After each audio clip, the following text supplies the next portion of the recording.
Welcome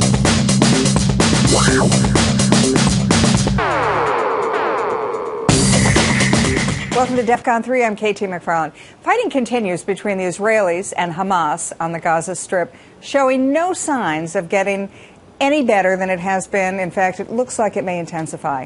The Egyptians have offered to broker a peace agreement, which the Israelis accepted and Hamas turned down. Why? Lieutenant Colonel Tony Shaffer, Senior Fellow of the London Center for Policy Research and the author of The Last Line, is here to explain to us yet again what's going on between Israel and the Palestinians. Why did the Hamas turn down the peace deal? KT, I think it's simply because they believe that they can win the propaganda war in the long run. They are doing things much like Saddam Hussein did to hide weapons that the Israelis legitimately need to go after, these missiles, in the basement of civilian homes. So the hope is, let's put a few civilians next to the weapons, and when they blow them up, we can go to the UN and say, hey, we are innocent. The second thing is the chaos. Simply put, President Obama, to be direct, has abandoned our leadership role in the Middle East. Syria is completely in chaos. Hezbollah and the Iranians are running wild. ISIS is completely undermining the leadership and infrastructure in Iraq.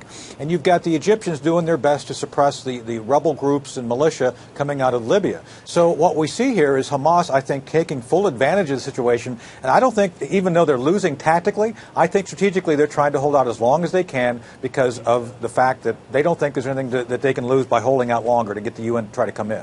Well, what do they think they're going to get from the UN? What's the UN going to deliver to Hamas that would make any difference to them? They're not going to deliver money.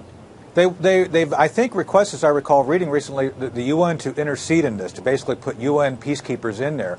And I think the belief is, long term, this will allow them to build even more infrastructure internally that can be used against the Israelis. Let's face it, during Bosnia-Herzegovina back in the 90s, you might remember this, the UN peacekeepers were actually hostages to the Yugoslavians to try to help leverage military advantage. So I think maybe they're trying to take a page out of that book and try to get the UN to come in. Hopefully the UN is smarter than that to understand that they will become essentially tools for the Hamas to use to leverage against the Israelis in the long run. Now, okay, look at the map from the perspective of Israel. You're Israel. Sure. You look at the Gaza Strip, you've got Hamas firing missiles at you.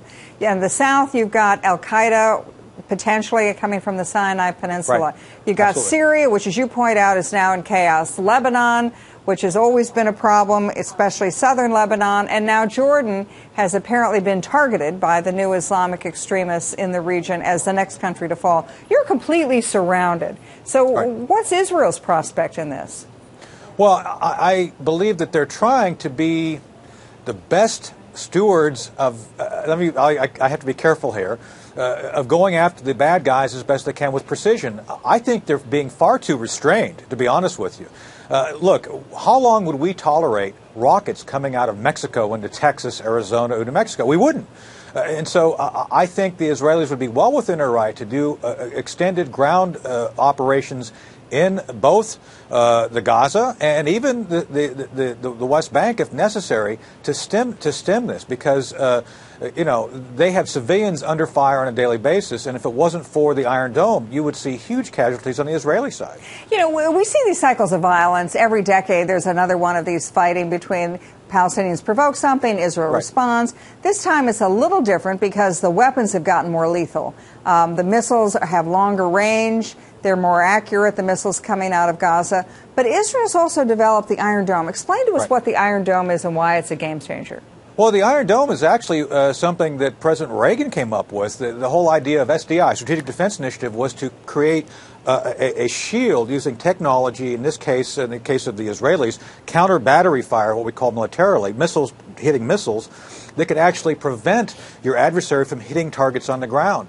If there's any good news here, this is the actual end state of what President Reagan would have envisioned for the United States. And the good news here, KT, is it is very effective. I mean, we're talking about essentially a 90% success rate. They don't stop every missile. They stop the missiles necessary to prevent them hitting urban terrain where people and material exists. And the other good news is, obviously, this helps us with our extended anti-defense and anti-missile defense programs, because the telemetry coming out of this is hugely important. It's one thing to have laboratory experimentation and theories. This is real world, rubber meeting the road, understanding how the technology really exists. And from what I'm hearing, each time they fire one of these missiles, we understand better how to prevent not only missiles like this, but strategic missiles coming out of places like North Korea, Iran, and other places in the long run as well. You know, Tony, it's so true that this is exactly what President Reagan had in mind. I wrote the Star Wars speech that President Reagan gave. He wrote the good parts. I wrote the parts nobody remembers. But it's extraordinary and ironic to think that Israel was the country that developed Star Wars technology and not the United States. Well, hopefully we can learn from this. Hopefully we can. Thanks so much for joining us, Lieutenant Colonel Tony Shaffer, Senior Fellow of the London Center. That's it for DEFCON 3.